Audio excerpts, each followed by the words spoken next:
fourth graders at Birch Lake are working on our Amplify Science unit centered around balancing forces.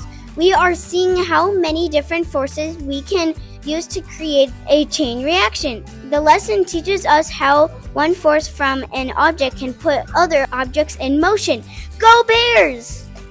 This week, students in our transition education programs helped pack meals for the Kid Pack program, a partnership between the district and White Bear Lake Area Food Shelf. Their efforts will help provide students at our 9 elementary schools with a weekend's worth of meals to take home. Go Bears! This week in our chemistry class, we are building quantum mechanical models of an atom. We used various materials to represent the nucleus, electrons, protons, neutrons, and different orbitals. Assembling this project helped us develop a greater understanding of the structure of an atom. Go Bears!